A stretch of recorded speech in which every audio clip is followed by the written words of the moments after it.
Students and teachers are more likely to want to be in the school and engage in learning and teaching when the culture is positive and supportive.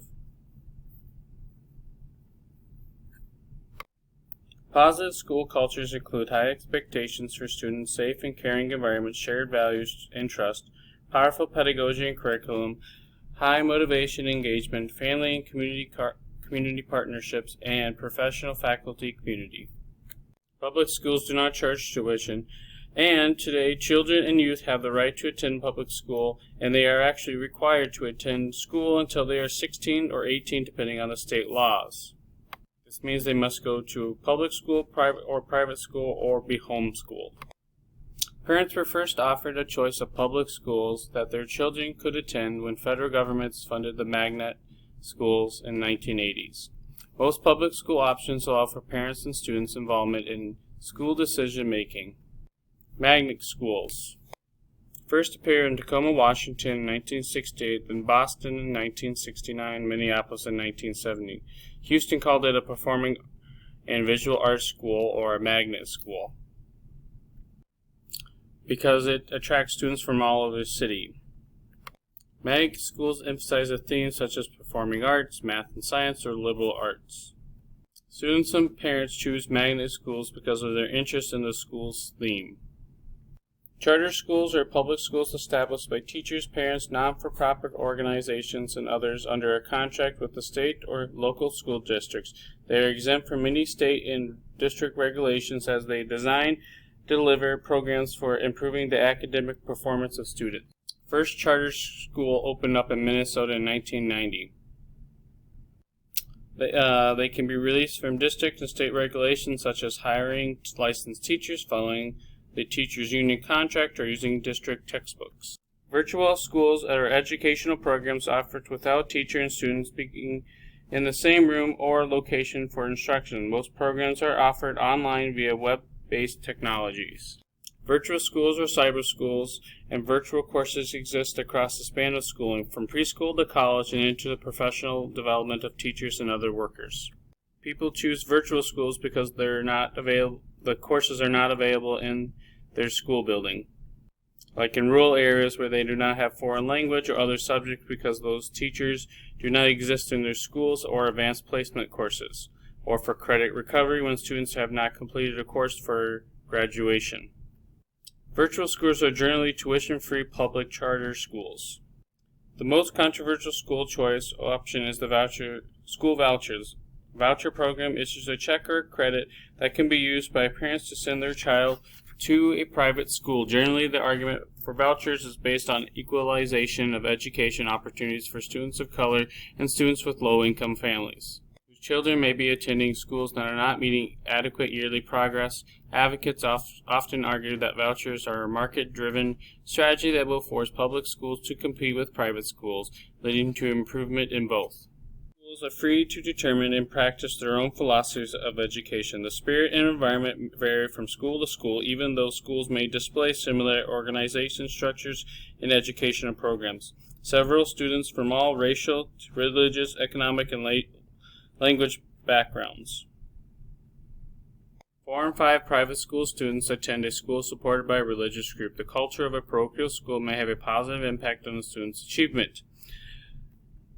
Single-sex schools and colleges today are private and share the goal of helping their students develop confidence, academic achievement, and leadership skills by building their unique learning styles and cultural experiences.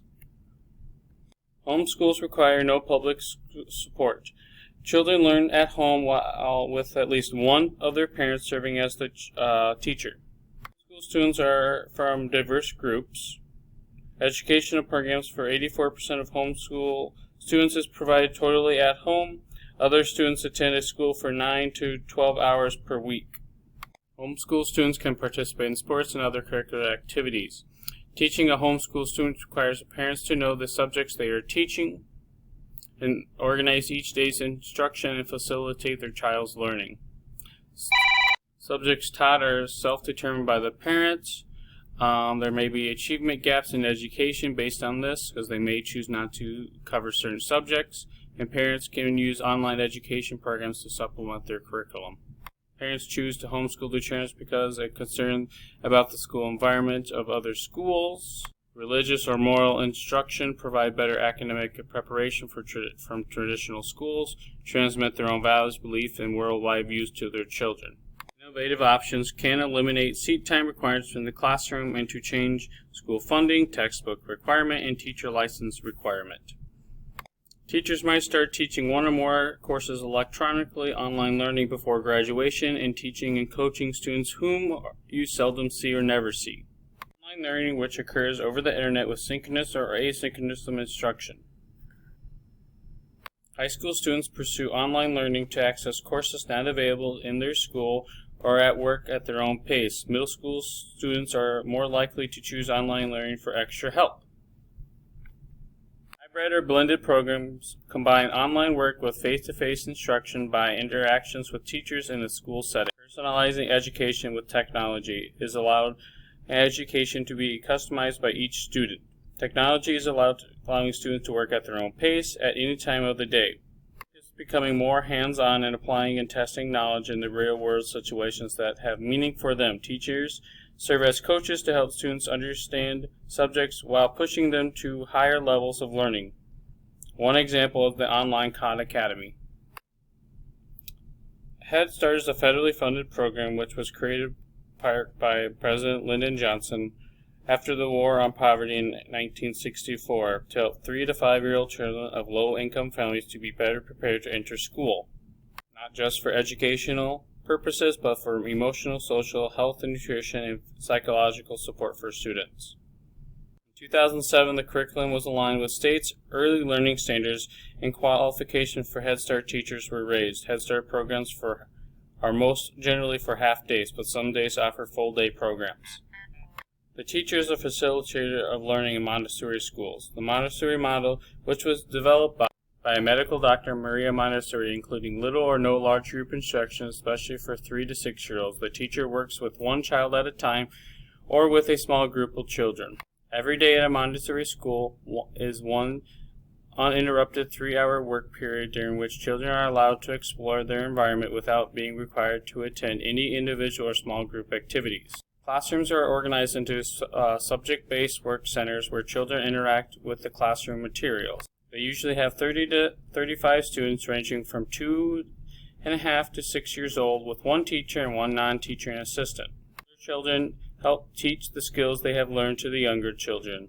High-scope models is based on both the child development theories of Jean Piaget and on the belief that children are active learners. Students explore materials within structured subject centers where items and shows are clearly labeled with pictures and words so children can experience environmental print and categorize materials. Classrooms have a fixed daily schedule and regular classroom routines with goals of helping children who are economically disadvantaged achieve greater school success and develop social responsibility. Students with language and literacy, logical, math, music and movement, and creative learning activities to contribute to their cognitive, physical, and affective development. The Reggio approach is designed to meet social, emotional, educational needs of children ranging from ages of birth to 6 years old. Children are subdivided into infant groups for children up to 3 and a school group of 3 to 6-year-olds. They are in groups about 24 and they are with the same 2 teachers and assistant for a 3-year cycle. Curriculum is project-based, allowing teachers to build on known areas of interest such as dinosaurs, shadows, community, or family-inspired events and interests. Children are encouraged to collaborate with other children to explore information and materials. Common areas include a small group room, a kitchen for kids to snack, a multi-age appropriate physical development for tumbling room, and other small play areas. Elementary schools often include primary grades, preschool through 3, kindergarten through 3, plus the 4th, 5th, and 6th grade. In some states or school districts, they span K-8, K-6, or K-8 for general purposes. Elementary teachers work in self-contained classrooms with 20 to 23 or more students who have moved to the next grade from a different teacher at the end of the school year. Schools have resource teachers who work with classroom teachers to accommodate students with special needs to related to reading, math, English, or disabilities. Schools practice looping, in which teachers remain with the same teachers for 2 or 3 grades. In grades 3 through 8, students are assessed annually for state and national tests.